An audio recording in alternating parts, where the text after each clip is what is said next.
My next guest brings us an inside look into the country's spending habits. His company, Pagaya, helps lenders like Klarna and U.S. Bank make decisions that look beyond a borrower's credit score. They use AI to sift through millions of data points. The shares are down 7% today, despite posting an earnings beat this morning. For more, I'm joined by Krubiner. He is the co-founder and CEO.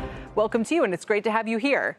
Thank you so much for having me. So broadly speaking, just to go to the point about the shares, tell me what are the business trends in the last few months and weeks, and what's the outlook you have for this year? Perfect. So maybe Kelly will start with a little bit what Pagaya does. So Pagaya is a fintech company that is actually allowing banks to approve more consumers with the power of AI. People wouldn't necessarily be using, they won't know that your business is involved. Correct. It's kind of white label. They might be on with Ally Correct. Bank or a different platform. So, for example, we have Ally Bank on our platform. We have US Bank. We have SoFi Bank and Klarna.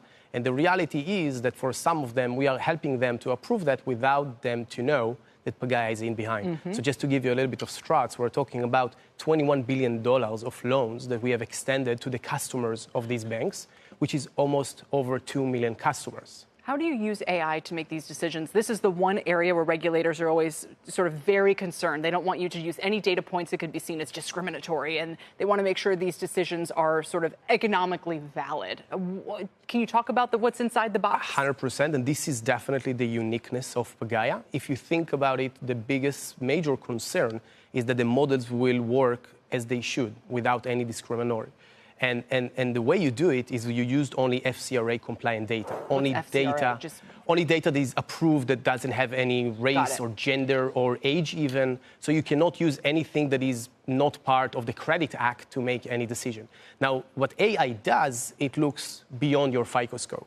It looks into the real consumer behavior of who you are as a person and the ability of you to pay back the loan. Based on what? So if it were pulling from me, it would say, okay, what can it access? That you are very responsible with your paying back, that you never missed any payment. A credit card payment? A credit card payment or even an auto loan payment. So to see trends that even in rough days, you were a responsible borrower and you pay back. And therefore, sometimes it will not be appeared in your bank account or in your FICO and you need to dig it deeper. And that's exactly where AI is coming into play. Can it access things like if you've paid rent on time or what are the So it's only based on the credit, but you get a much more predictable power in doing so, and the results show by itself, right? We're talking about millions of customers that we are managing to help them to get the right relief and the right loans that they're looking for. Totally. If it's based only on credit, though, how is that different from a FICO score? Like, what can you do? Because we actually just talked to the FICO CEO the other day. That stock talk about being on a tear.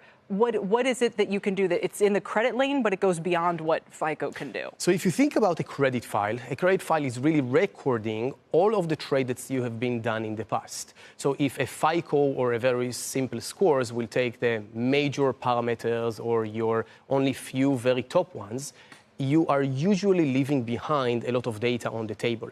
Now, very big things as models that are AI are actually taking that and utilizing more of the same data to find a better outcome to what the consumer actually behavior is. And that has been the breakthrough when you're deploying that AI technologies that we saw making so many big waves in so many places into the lending industry. And I figure it must bring something extra to the table because your customers are using it. All of these banks and all of these fintech players are saying, yeah, we rely on this now to be able to make these loans.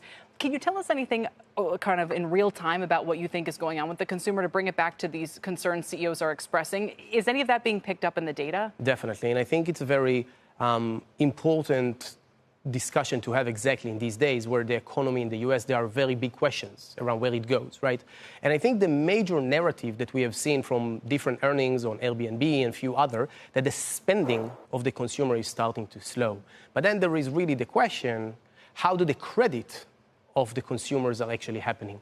And there I would say the picture is a little bit the opposite. It's better. It's very much better. Interesting. What we have seen in the last few quarters is that the consumer are actually being able to pay back. And the health of the portfolio that Pagaya has, for example, and as I shared with you, we have more than 30 different banks that we have the very deep insights into the consumer behavior of that people. So they're able to pull money somehow into servicing. Exactly. Interesting. And if you think even about the reduction of interest rate that is expected to happen, let it be in September or later down the year, that will bring with it even a bigger relief.